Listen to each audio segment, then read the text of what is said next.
qui peut, qui veut surtout arrêter Benyamin Netanyahou dans sa guerre.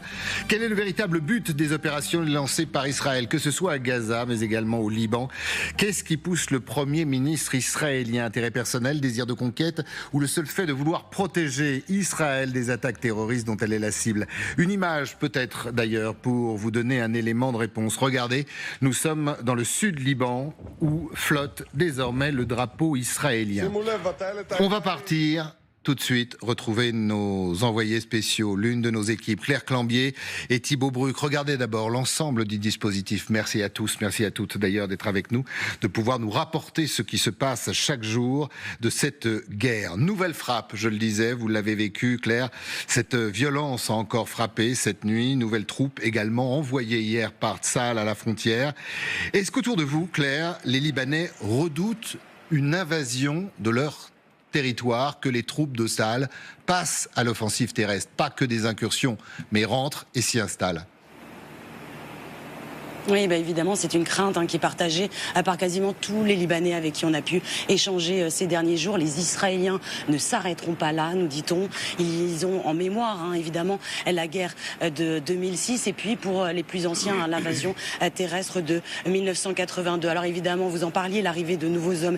Hier, 4 divisions désormais à la frontière. Eh bien, cela ne rassure personne. Même les Libanais qui sont ouvertement contre le Hezbollah estiment que cette invasion est une invasion de leur territoire, de leur souveraineté. Tous les partis, toutes les communautés appellent d'ailleurs à un cessez-le-feu aujourd'hui. Alors pour le moment, vous le disiez, on assiste uniquement à des incursions. Il y a eu ce drapeau israélien qui a été hissé à Maroun El-Ras, village frontalier, hier. On parle cependant de la périphérie du village. Il n'y a pas de certitude que le village entier soit aux mains des Israéliens. Et autour de nous, il y a beaucoup de Libanais qui estiment que si invasion il y a, cela ne sera pas si facile pour les Israéliens. Le Hezbollah, de son côté, en est persuadé. Cette invasion lui permettrait même de reprendre le dessus. Ce qui est redouté, en tout cas, avant tout, c'est que cette crise humanitaire, elle persiste, elle dure dans la durée. Et évidemment, vous le savez, il y a aujourd'hui plus d'1,2 million de réfugiés qui n'aspirent qu'à une chose, c'est rentrer dorénavant chez eux. Merci beaucoup, Claire. Merci à Thibaut. Grand merci parce que tout à l'heure, grâce à vous, on va regarder un reportage assez exceptionnel avec des enfants à Beyrouth, des enfants au Liban qui n'ont rien demandé à personne et qui subissent, vous le verrez, grâce à ce reportage, cette guerre de plein fouet. Quand on revient sur les propos de Benyamin Netanyahou hier, qui promet aux Libanais, s'ils ne se débarrassent pas du Hezbollah, la même chose qu'à Gaza. Quand on voit encore cette image hier du drapeau israélien planté, cette idée, parce qu'il n'y a pas que pour les Libanais, que Israël veut peut-être récupérer une partie de la terre, construire cette fameuse zone tampon, mais en territoire libanais. Aujourd'hui, et on parlera de la communauté internationale, il y a de quoi s'inquiéter. Alors ça, c'est une interprétation de son discours qui est porté par certains Libanais, par le Hezbollah, mais ce n'est pas le discours qui est affiché par le Premier ministre israélien. Le Premier ministre israélien, si vous écoutez bien son discours, parce qu'il y a des morceaux qui ont été tronqués, effectivement, dans lesquels il fait des menaces très fortes contre le Liban, mais elles existent le principal, son discours, c'est d'abord de dire effectivement au peuple libanais, je rappelle comment il commence son discours, ceci est un message au peuple libanais, souvenez-vous de l'époque où votre État était surnommé la perle du Moyen-Orient, etc., etc. Et il revient très longuement sur la façon dont le Hezbollah s'est implanté dans ce pays et sur la façon dont l'Iran a placer son emprise, si vous voulez, sur le Liban. Donc c'est surtout un message au peuple libanais pour lui dire de se défaire de l'emprise. Oui, mais il demande peut-être quelque chose, on en a parlé, il demande quelque chose au peuple libanais. Le peuple libanais, il ne peut pas. Avait déjà été exactement en 2006, Israël avait fait exactement la même erreur, c'est-à-dire qu'il pensait qu'il pourrait faire en sorte que le peuple libanais se rebelle contre le Hezbollah, mais le Hezbollah est beaucoup trop impliqué et ça n'avait pas eu lieu déjà en 2006. Donc peut-être qu'il y a aussi une erreur stratégique qui est répétée de la part d'Israël. Et peut-être juste pour revenir sur cette image de la part d'Israël ou de la part de Netanyahou et de certains de ses ministres. Parce qu'il semblerait que Tsahal et d'autres services et d'autres ministres d'ailleurs ne pensent pas la même chose. Sur Gaza en tout cas, mais pour l'instant sur le Hezbollah, il y a quand même globalement un consensus sur l'idée qu'il faut continuer à essayer de détruire les capacités militaires. Je suis tout à fait d'accord, mais sur Gaza, c'est une sur le question. fait de demander au peuple libanais de se débarrasser du Hezbollah, est-ce qu'il y a des gens qui disent à Benyamin Netanyahou ce n'est pas possible? Le Hezbollah, c'est une armée.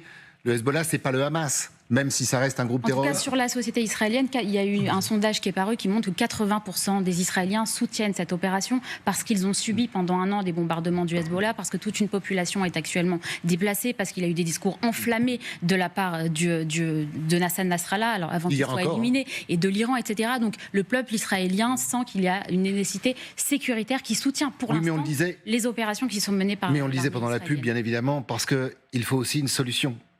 Sans solution, c'est pas possible. Il faut une perspective. Bien sûr. En fait, le problème, c'est qu'il y a deux choses. Et que nous, on a toujours tendance à tout mélanger. Et le problème aujourd'hui, c'est qu'on ne voit pas, justement, quelles sont les perspectives. C'est-à-dire qu'il y a un aspect militaire qui est de briser les capacités de projection de puissance et d'attaque du Hezbollah au nord, sur les bombardements sur le nord d'Israël, et le Hamas quand il a fait son pogrom du 7 octobre.